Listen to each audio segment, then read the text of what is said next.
Good morning, and welcome to Connections Radio Show, where we talk about ideas that matter.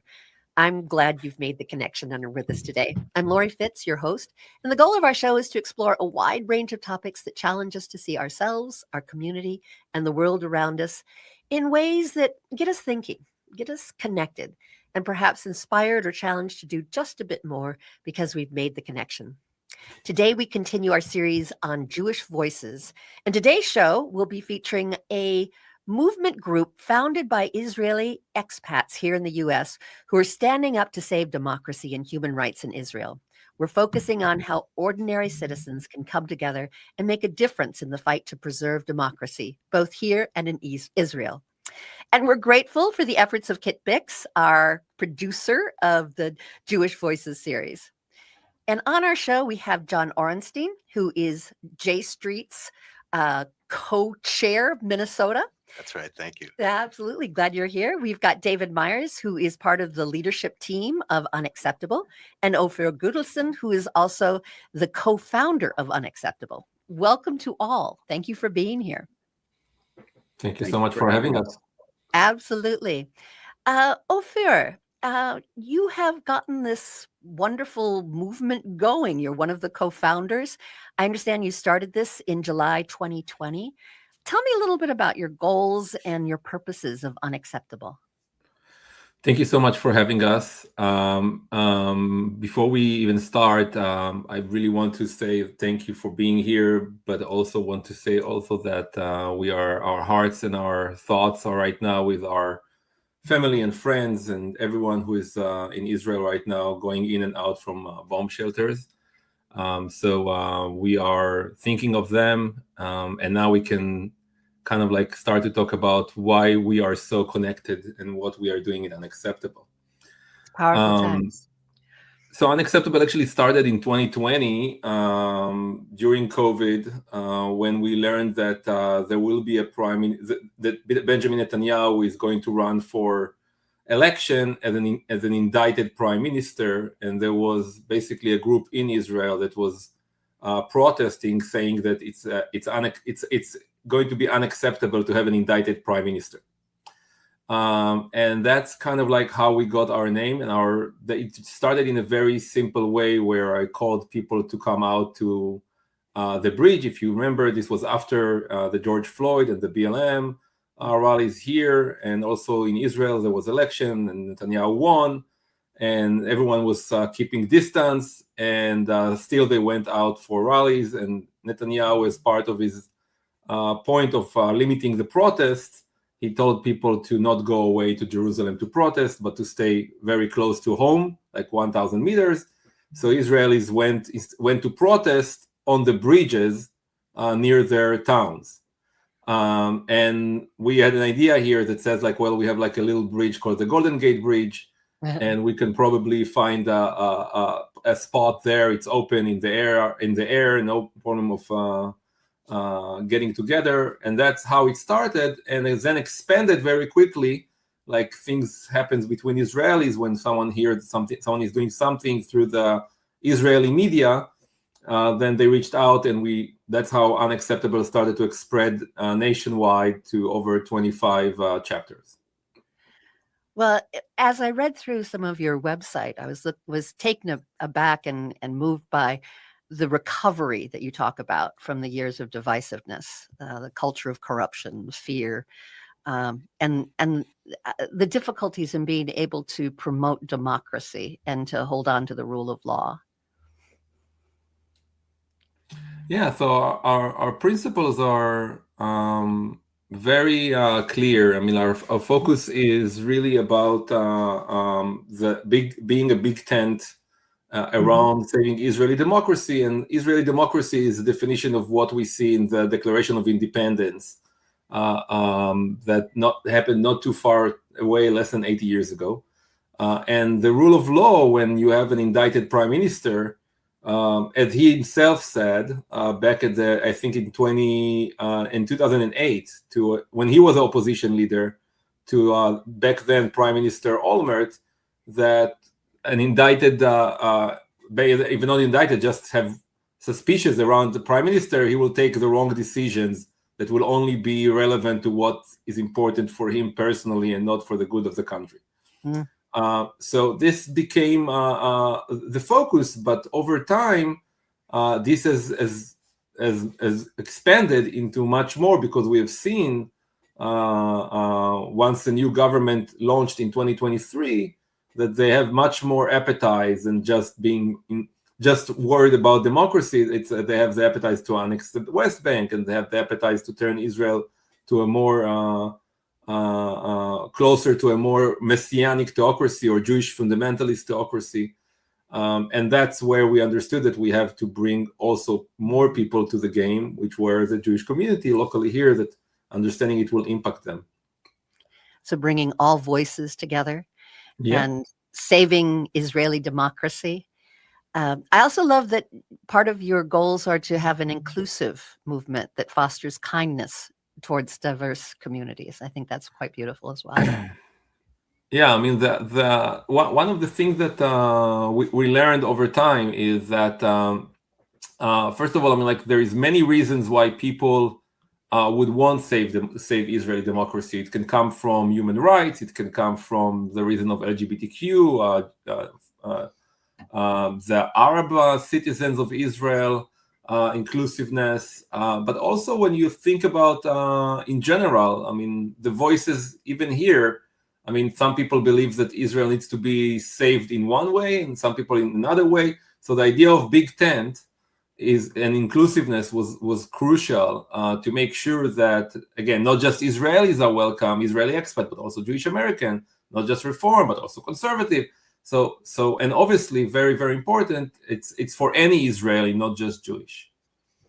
Well, I read something about you, about how you've created a new town square where Israelis and American Jews who are not accustomed to working together gather for a common purpose and bridging the gap. And I love that you referred to the Golden Gate Bridge, and bridging the gap has become possible by reaching out to Jewish institutions and developing personal relationships. What I think is a challenge for us here in America is that so much of us don't really understand the Israeli government. I have John Ornstein, who is the co-chair of J Street, Minnesota. And what do you think? Do most Americans really understand where we are with understanding the Israeli government and how it works? Well, I think so much happens in Israel every day that requires media attention. You know, today it's something happened in the Iran war. Yesterday it's something that happened on the West Bank. That there's really no room for sitting back and getting kind of a basic civics lesson. Mm-hmm. You know, what kind of democracy is Israel? How is it different from ours? Does it have like the same branches of government? Mm-hmm. Who are the Israelis? There are things that just don't get the media attention, and so they're kind of lost in the storm of daily activities. And that's why I'm going to bring David Myers into the conversation. David is on the leadership team of UnXeptable.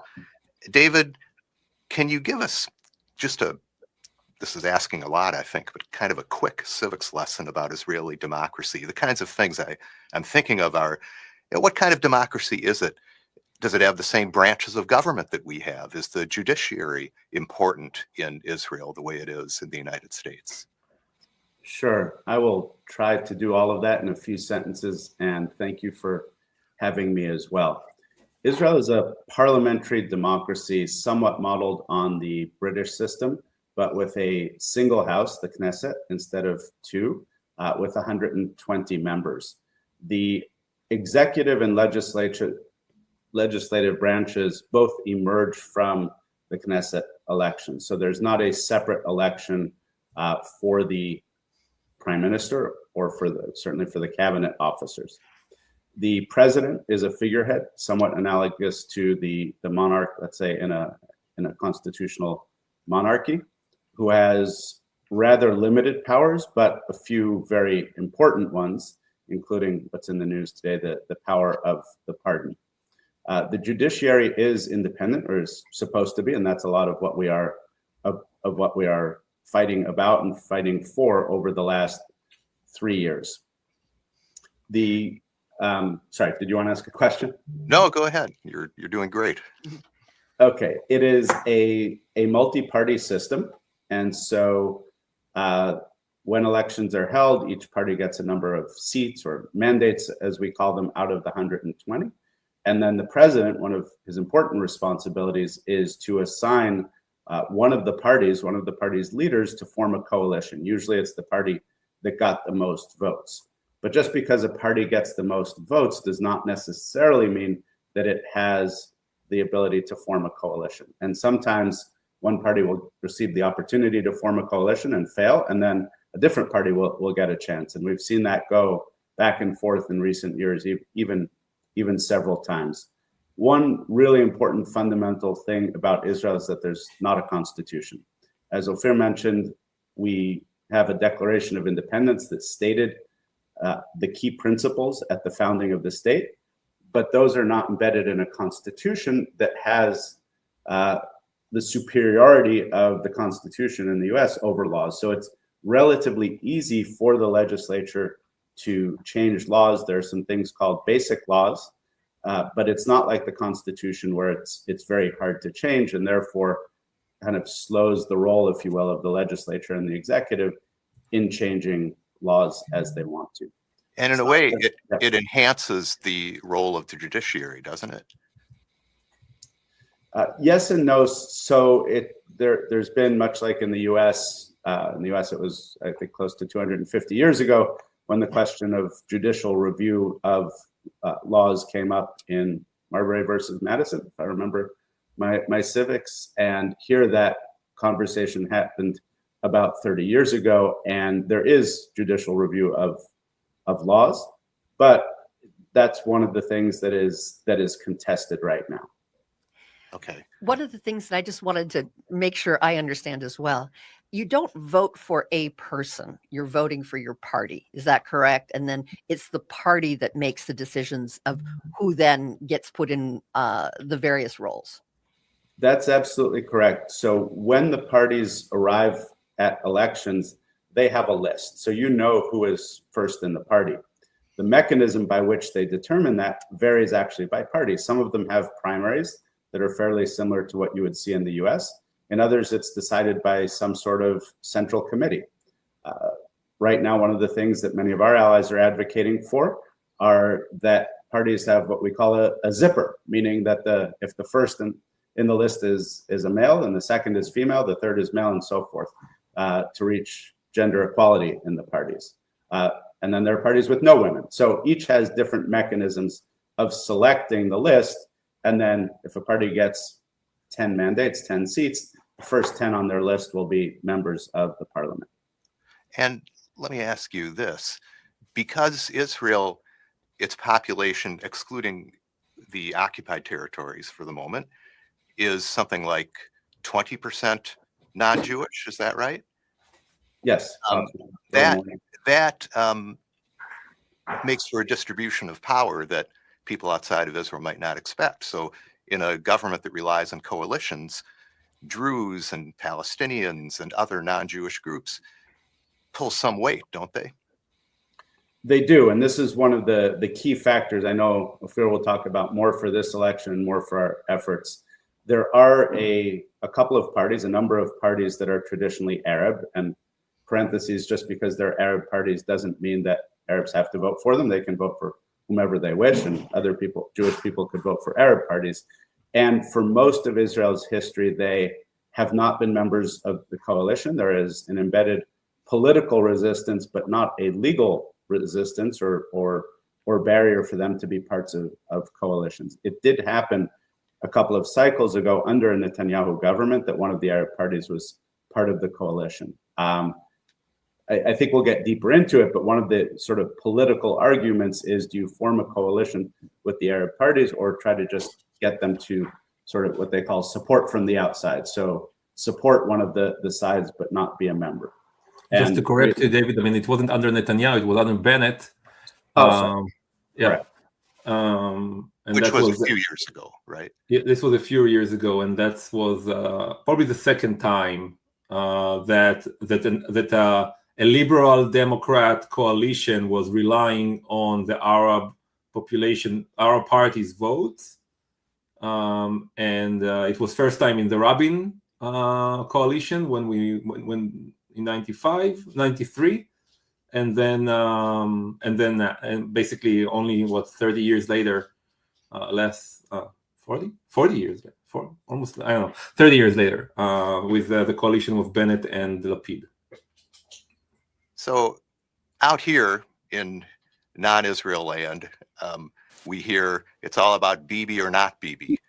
And I'm curious, in some sense, maybe that's true. But another, it sounds like if he wins another election, he still has to deal with a coalition of these very diverse groups. Is that the right way to look at this? So it is. The coalition, the upcoming, if you look on polls in Israel, what you will see usually is that the polls are basically differentiate between the coalition and the opposition to Bibi, right? So the opposition to Bibi, to Netanyahu, is Prime Minister Netanyahu, is basically any party that is not in the coalition today, which has 68 seats. Just to add on what David said, again, in the Knesset, in the Parliament of Israel, there is 120 seats, and you need to get obviously more than 60 to get approved as a government after the election. And now Netanyahu has 68 people in his coalition. And in any polls in the last 2.5 years since the judicial overhaul was launched, even more than that, he's not going through 50, 51, 52 seats. So it's a huge difference of popularity on the coalition side. So to your point, I mean, it will not be only Bibi or not Bibi, because it will actually be much bigger than that now after October 7. It will be like what we call those who believe in the sanctity of life, in a way, to those who are more focused on the land and the expansion of the land and bribe and corruption. So that's how we look into it. And I would just say that until the judicial overhaul, and we probably can, when we went on the streets, our camp was mostly divided. Sounds like center left comparing to right. Yes. And post judicial overhaul, when we went on the streets, and we can probably make some paralleling it to what's happening also in America, this camp is now calling liberal Democrat camp. That could be from people from the right, which is, let's call it Bennett and Lieberman parties, all the way to the left to Yair Golan and the Arab parties.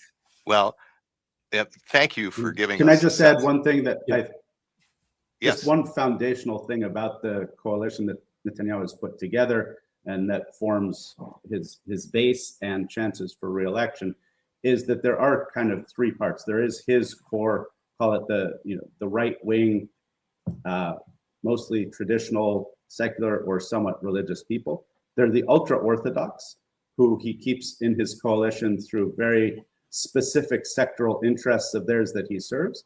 And then what he did in the last election that kind of kicked off the judicial overhaul, and a lot of what we're seeing now, are the extreme right parties looking for annexation of the West Bank, full settlement of the biblical land of Israel, etc. So he keeps those three parts together, and that's what forms his base of the Bibi side of that equation, so to speak. And that's how the system allows what we think of as extreme groups to have extreme power in Israel. It sounds like, if you're outside of Israel, you don't know much about the population, you think that there are all these settlers and messianic folks, and that must be a majority group in Israel because they seem to be dictating policy. That wouldn't be the case, would it? That's correct. It's fairly new in the last few years. In other words, there's been some deals, let's say, with the ultra-Orthodox or catering to various constituencies. But again, because of the reasons that Ophir will discuss, and judicial overhaul, and Netanyahu's own political and legal jeopardy, he essentially gave away the farm in a way that even other right-wing governments would not in the past to these sectoral interests.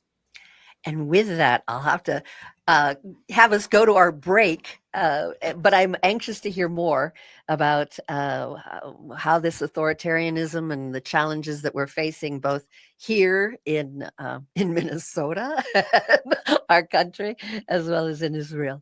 So we'll be right back. But before I go, I want to make sure folks know how to get to their website.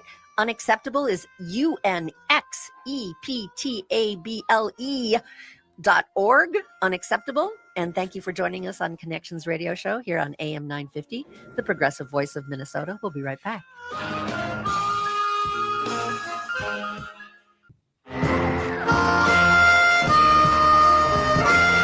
Good morning and welcome back. I'm Laurie Fitz. And we're so glad that you've joined us on Connections Radio Show, where we talk about ideas that matter.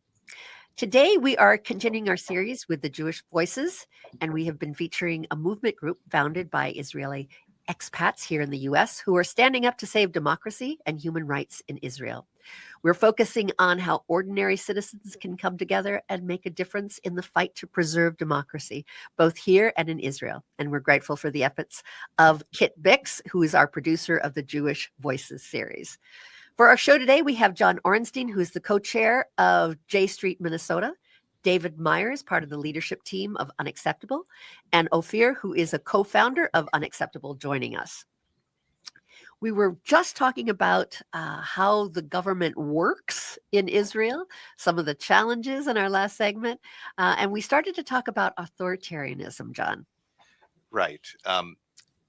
In a way, it's the flip side of democracy. We talk about democracy, but in 2026, throughout the world, we see democracies at risk of becoming autocracies and authoritarian systems.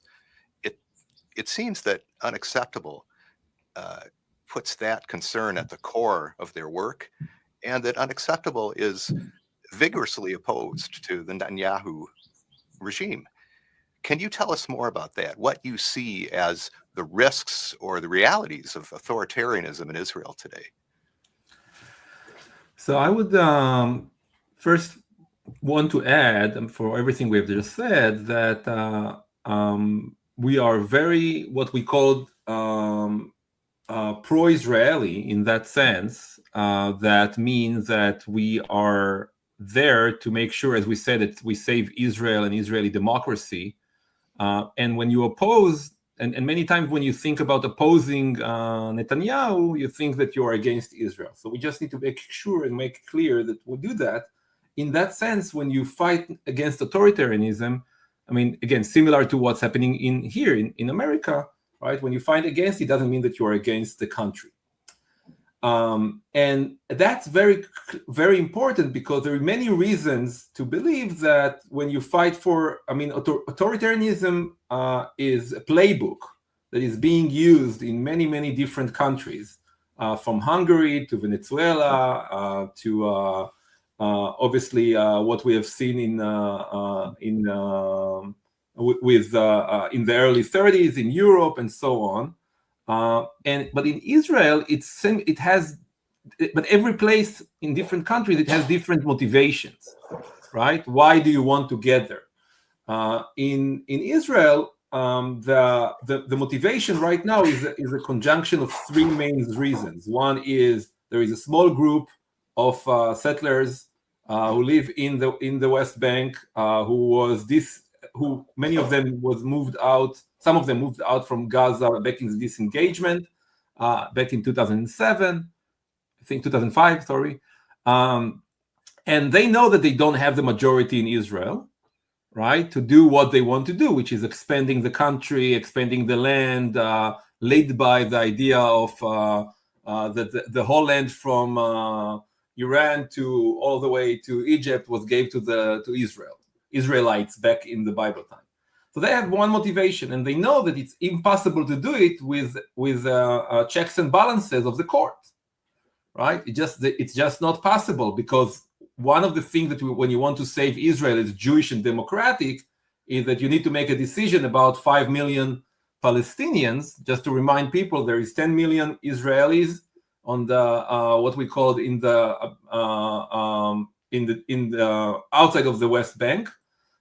8 million of them are Jewish, 2 million of them are non-Jewish, and then you have another 5 million, right? So between the river and the sea, there is half Jewish, half non-Jewish Palestinians, mostly Muslims. So if you want to annex the territory and not give rights, if you give rights to everyone, equal rights, then you are basically losing the status of the Jewish part of the Jewish and democratic. And if you don't give the rights, and if you give the rights to everyone, then there is a chance you will lose the part of the Jewish part and only be democratic, right? So that's one motivation of authoritarianism in Israel. The other side of it is equality, right? We have the ultra-Orthodox who are basically trying to get themselves out of drafting to the army. And they, again, I mean, for many, many years they were succeed. And now there is this moment of time where the judiciary is forcing the government to put equality on everyone. So authoritarianism, and then there is a court that basically is supposed to judge Netanyahu, which is now in trial, and the Supreme Court will probably most cases this trial will go to the Supreme Court, and therefore someone wants to control. Can you stop there? Can you stop there for a second? Judge Netanyahu for what? So Netanyahu is indicted for 3 crimes: bribery, breach of trust, and the third one is something around that. And he's mostly most of his trials is about trying to influence and take control over the media, right? Which we can see the relation to what's happening in America as well and other places. He basically tried to get different media outlets to do what he wants in exchange to regulatory benefits. So that's what he's mostly on trial. While again, in many of us here, if they just listen to the news and don't go into the details, then they will think about it's a Bugs Bunny or some cigars and champagnes, and obviously that's what President Trump is pitching, and that's why he should get pardoned, because it's just not a ridiculous trial. But in the end, it's about his understanding that without control over the media, it will be very hard for him to turn Israel to be what it is today. Yeah, I look at what's happening here in America with Brendan Carr, the chair of the FCC, threatening to have our broadcast licenses be not renewed if we do not report favorably about the war in Iran. So we're dealing with similar struggles, not the same, but different. But they have their roots in democracy. And people don't often know about the massive protest movement that goes back to 2023 in Israel. And you supported those Israeli protests by holding protests here in the U.S. Ophir or David, whoever would like to respond to that. David, go ahead. Yeah, absolutely. So as you mentioned, at the beginning of 2023, the newly elected, at this time, government, Netanyahu's coalition, embarked on a very aggressive, what they called reform of the judiciary. We call it a judicial coup.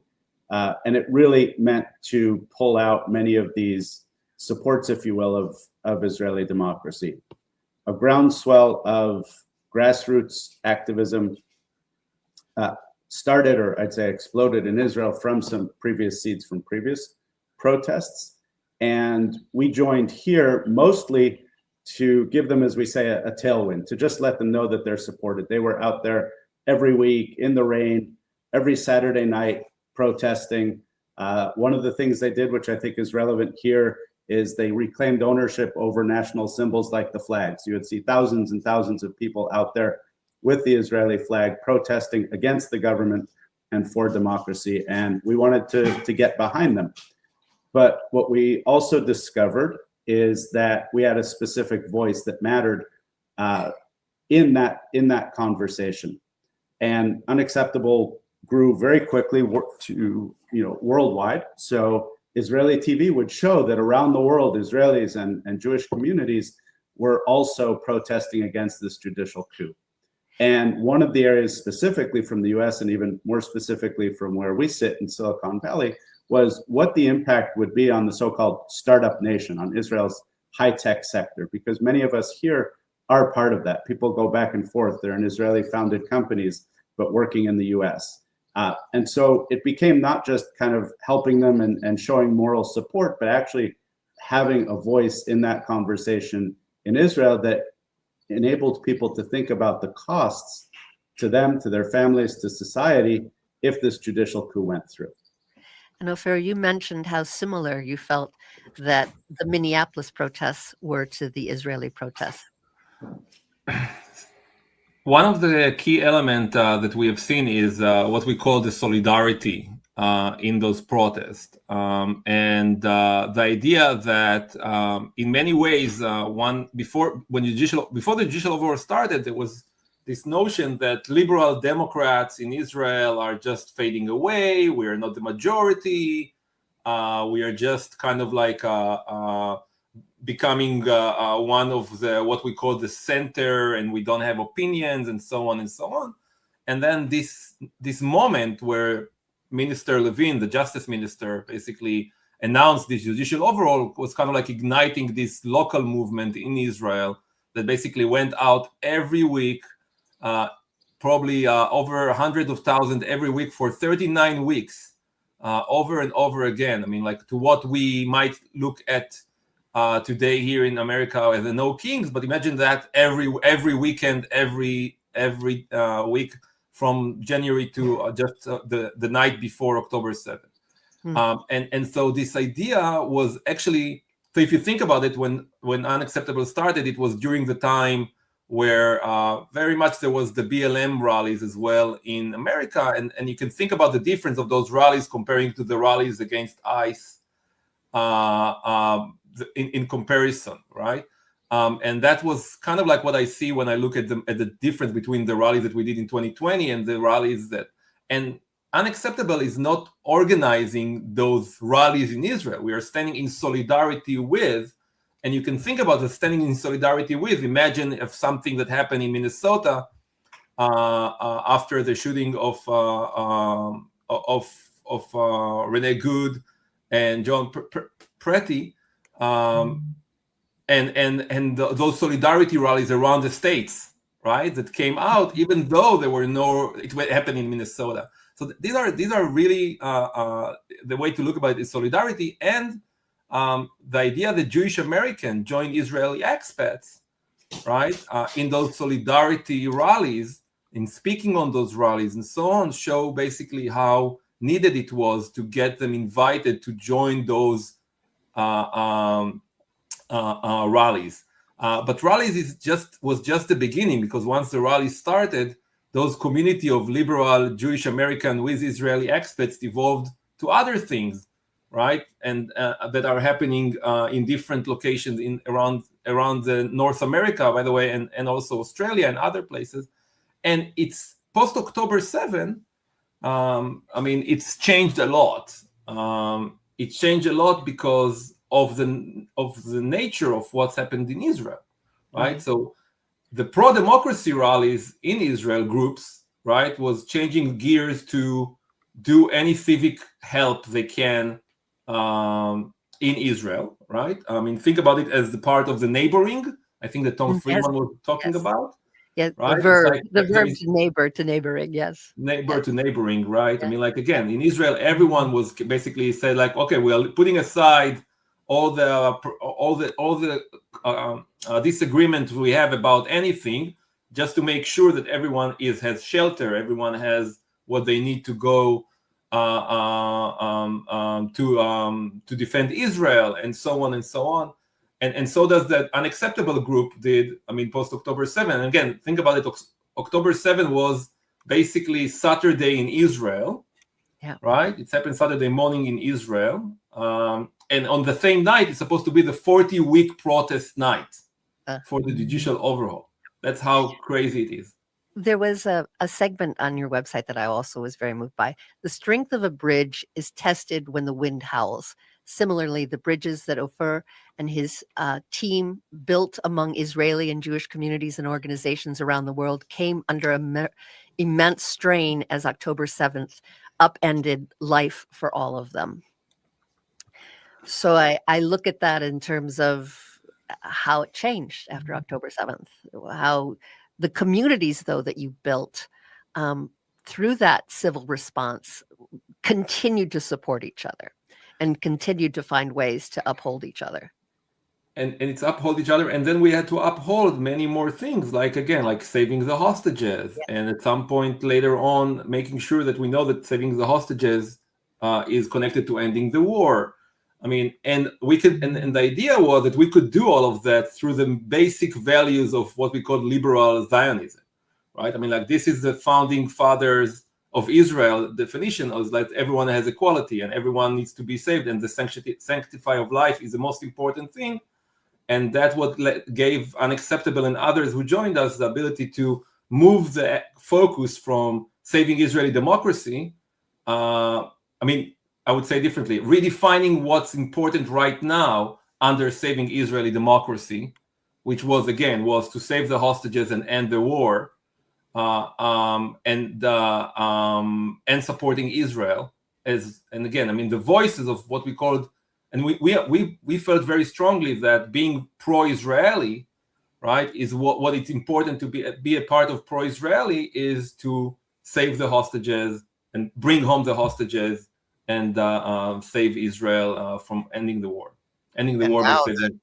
And now that there is a ceasefire in Gaza, how has your focus changed? Has it gone back to what it was before October 7th, or has it changed again because of the Iranian war? So the focus is never, I mean, probably 3 months after the war started, I mean, like we kept basically connecting the dots between how this government is acting and which is, again, trying to using the war in many ways to dismantle, to basically keep them in power, right? And once the hostage, and we kept doing what we called webinars and education session to keep the Jewish Americans in the picture of all the voices in Israel. Again, like many times you think that the voices in Israel are just what you hear in the Hasbara, what we called, is the information that comes from Israel. Many times it makes sense, many times it's not, but I mean, like it was definitely part of what the government of Israel tried to convey to the American people and the Jewish Americans. And so we did a lot of those. David is really focusing on translating a lot of content from Hebrew to English. And that focus stayed during, now the Iran war is in many ways the extension of what we call, it's like almost the 900 days since October 7th, right? So it's not necessarily a separate war, even though it's looked like a separate one. The focus is still like making sure that this war is fought for the right reasons and not being used for political gain. And just to add to that point, it's not that the focus stayed the same because we couldn't change focus. The focus stayed the same because the Netanyahu government used these ongoing events and the wars in pursuit of the same goals. So, and we were often, it was our movement, others like us, who were the first to say, wait, what they're doing is not actually in service of security, but it's in service of the same aims, continuing the war beyond when almost every security expert in Israel said it had little additional value, and all kinds of other actions. So we were saying, hey, the judicial coup or the move towards authoritarianism hasn't stopped. In fact, sometimes it's gaining speed. So we can't sit on the sidelines and wait for this war or the next war or the next war to end to get back to political debate, because they are using it to entrench their power. And I want to pick up on what you just said about security and safety. When you're looking at the stakes of the election coming up, you're looking at security, safeties, people's needs, hospitals being built, basic needs. You're also looking at cronyism, the challenges of the political folks that are using it to their advantage. How do you outline those concerns, those stakes? How do you outline them to folks so that they know what way to be thinking about the election coming up?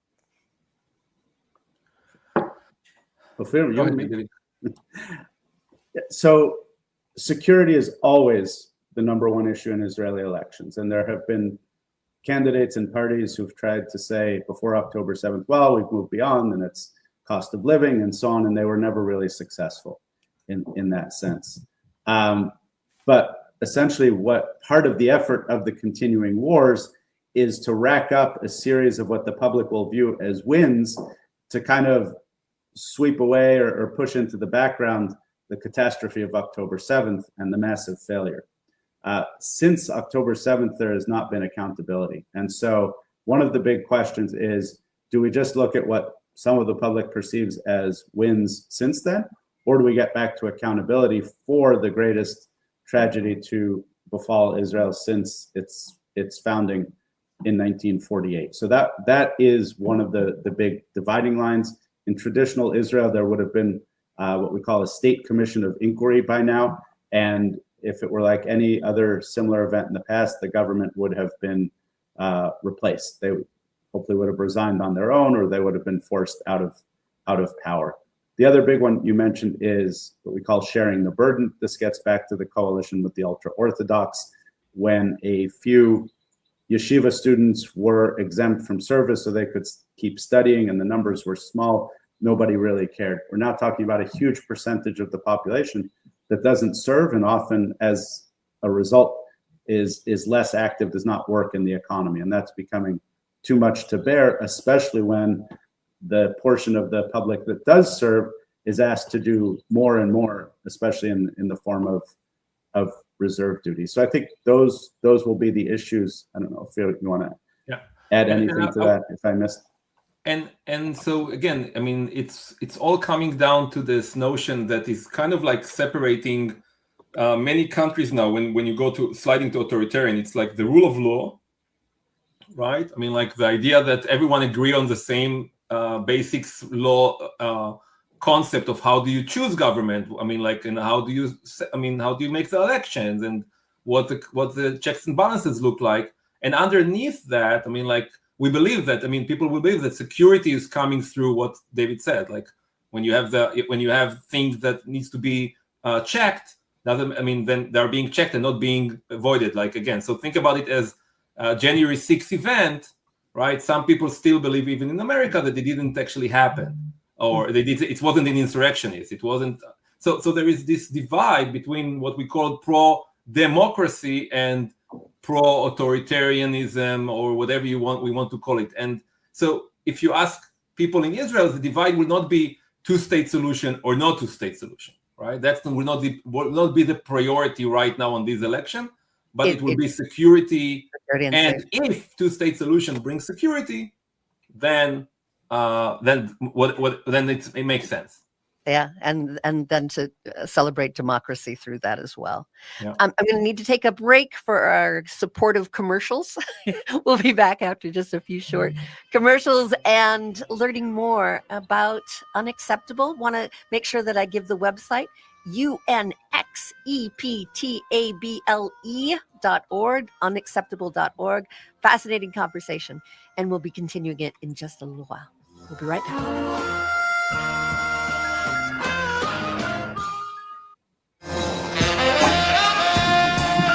Welcome back to Connections Radio Show. I'm Laurie Fitz, your host of Connections Radio. Today, we are continuing the series of Jewish Voices, and we've been featuring a movement group founded by Israeli expats here in the U.S.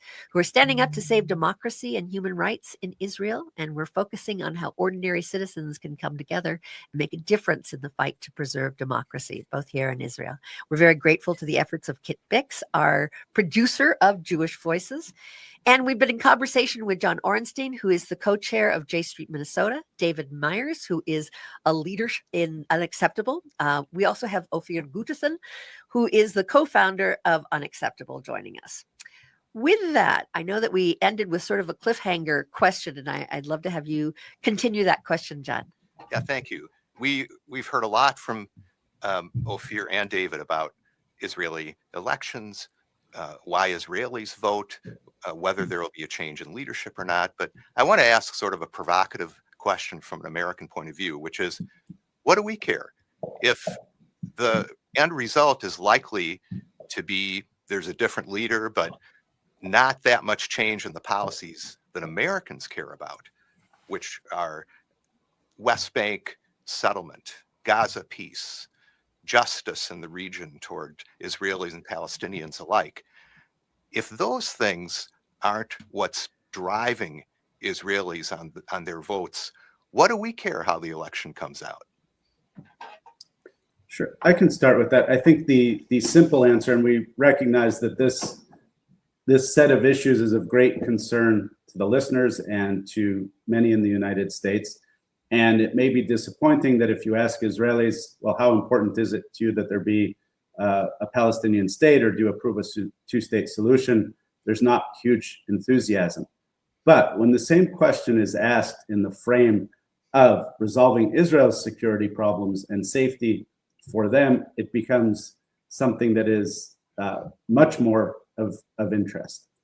I will also say that the latest wave of violence has started to wake up even the quiet public in Israel, saying this is not who we are, both from an ethical, moral perspective and also from a rule of law perspective, that a small group of thugs, hooligans, violent extremist groups and individuals are able to essentially run wild, and that the government and that the police don't treat that as a threat. That is starting to raise some resistance. But even given the fact that the Israeli public may not have the same ambitions as some people here around the plight, let's say, of the Palestinians, the overlap in the results can't be missed. If this current government continues, not only is it held really in the hands of extremists who want to take this much, much further towards annexation and suppression of the Palestinians, but they're also moving towards an authoritarian theocratic state that doesn't really care about its own people. And what that means is that in Israel, under this regime, is willing to endure embargoes, sanctions, all kinds of things for their messianic vision. They've even said, well, we'll be kind of a Sparta. We'll just be here fighting, and if our standard of living goes down, that's okay. If we can't travel around the world, that's fine.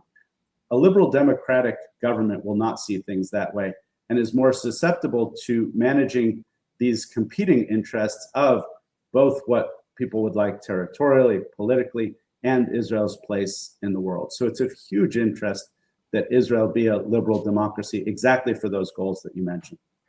Just for our listeners' benefit, there will be elections this year. There's no doubt about that. Is that right? That's right. The elections are set for October 27 this year, so very close to the elections in the US. And it could come much, much earlier. And does the Iranian war that we're all in the middle of impact that? Is there a chance that it might not? Basically, one of the assumptions was that starting this war at that time, again, the threat was there. There is no question about it. But when do you start it? How do you start it? How long does it take? It has, again, going back to the basics question you asked me in the beginning of the show. I mean, we have an indicted prime minister who we know that he's trying to run from his trial and making this very crucial decision about the state of Israel and the region. And that's where the question was, like, does this war going to impact the polls and maybe get the election earlier than what it's supposed to be? Because in Israel, you can basically you can dissolve the government and go in 3 months to elections in this system. So far, any poll since the war has not changed anything between the two camps, the coalition camp and the opposition camp. If there is any, there is actually just stay the same, which means it's show back to the point of David made, that the people of Israel, the majority of the people of Israel, were kind of like distinguishing themselves with what we call, we are not our government. The action of the government does not represent us. It was true when in the Gaza war, and when, again, we heard words from people in the government that was talking about flattening Gaza and revenge and all those other things, and all the way now over here. And I would just add on John's point, if that's okay, that 1 point, 30 seconds. Go for it. What we can do from here and why it's important from us here is that this is a crucial election, not just for Israelis, it's a crucial election to anyone who considers Israel as a Jewish homeland. And that means that Jews around the world. And there is many ways you can get involved in doing that by basically thinking about grassroots activities in Israel that are focusing on voter turnout, voter intimidation, safeguarding the election, the same way as you do in America. You can help that. And when you save Israeli democracy, you're basically able to fix other problems that are really important to all of us here. And you can learn more about UnXeptable by going to UnXeptable.org. We'll be right. We'll have you back next week, and you're going to my friend Patrick is going to edit that out at the end there. So yes, we are all wrapped up, and that was the end of